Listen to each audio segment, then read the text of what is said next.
Hi friends, நாம் இன்றைக்கி நோம்புக்காக வெள்ளை எடை பண்ண போகிறோம். ஸோ வெள்ளை எடைக்கு மட்டும்தான் ஃப்ரை பண்ணணும் அரிசி மாவு. ஸோ நீங்கள் வந்து நான் ஒரு கப்பு எடுத்திருக்கேன். ஸோ அந்த ஒரு கப்பு நல்லா ஃப்ரை பண்ணிவிட்டு நாம் வந்து ஃப்ரை ஆகிடுச்சா கரெக்டான பதத்துக்கு அப்படின்னு பார்க்குறோம்.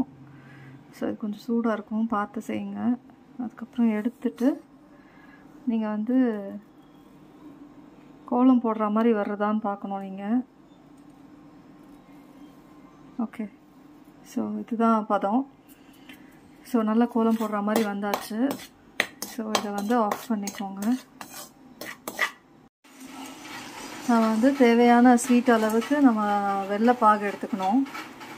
நான் வந்து உடைக்காமல் போட்டேன். ஸோ அதனால கொஞ்சம் லேட் ஆகுது. நீங்கள் என்ன ஸ்வீட்டு தேவையோ அதுக்கேற்ற மாதிரி நீங்கள் வெல்லம் எடுத்துக்கிட்டு இந்த மாதிரி தண்ணியில் கரைங்க. ஸோ நம்ம பண்ணி வச்சுருந்த வெள்ளைப்பாகு அதை நான் வடிகட்டிட்டேன். அதுக்கப்புறமா நம்ம ஃப்ரை பண்ணி வச்சுருந்த மாவு, அப்புறம் வேக வச்சுருந்த காராமணி எல்லாத்தையும் ஒன்றா ஒரு கொதி வந்தவொடனே நீங்கள் கலக்க ஆரம்பிச்சிங்கன்னா இந்த ஒண்டல் உடைச்சல்லாம் இல்லாமல் நல்லா இந்த வானிலையில் படாமல் அப்படி நல்லா திரண்டு வரும்.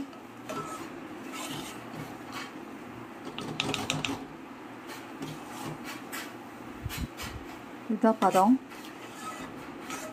ஸோ எல்லாமே ஒரு கப்பு நான் போட்டிருக்கிறது. ஒரு கப்பு வெல்லம், ஒரு கப்பு அரிசி, ஒரு கப்பு காராமணி, ஒரு கப்பு தேங்காய். ஸோ இந்த ஸ்டேஜில் நம்ம இறக்கிட்டு ஆறுன கை பொறுக்கலப்பில் சூடு வந்த உடனே நம்ம இட்லி தட்டில் அடை வாத்து வேக வச்சிடலாம். Simple and easy measurements. So நம்ம ஒரு கிராப்பில் சூடு வந்தோடனே இந்த மாதிரி தட்டி ஓட்டை போட்டு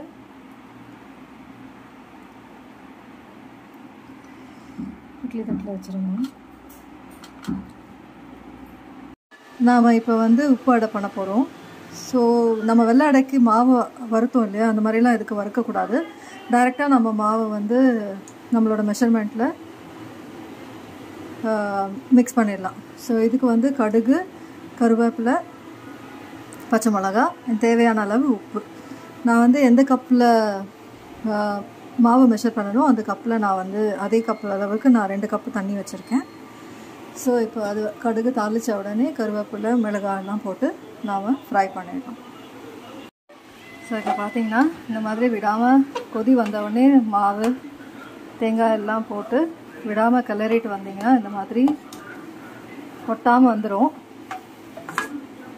ஸோ இதுக்கப்புறம் நீங்கள் வந்து பொறுக்கிறாப்பில் சூடானவுடனே ஆஸ் யூஷுவல் கையில் தட்டி நீங்கள் வந்து அடை தட்டிடலாம். நான் இப்போ அதை இறக்குறேன். பதம் வந்துடுது. இது ஆறுறதுக்குள்ளார நம்ம வந்து இந்த வெள்ளை அடை ஆறிடுது. ஸோ அதை வந்து நம்ம எடுத்து ஒரு ஹாட் பேக்கில் போட்டுருவோம்.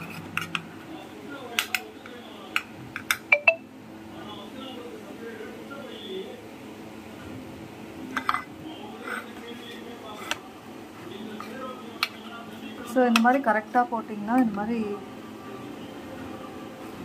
இது உடையாமல் அழகாக கரெக்டாக வரும். ட்ரை பண்ணுங்கள் ஃப்ரெண்ட்ஸ்.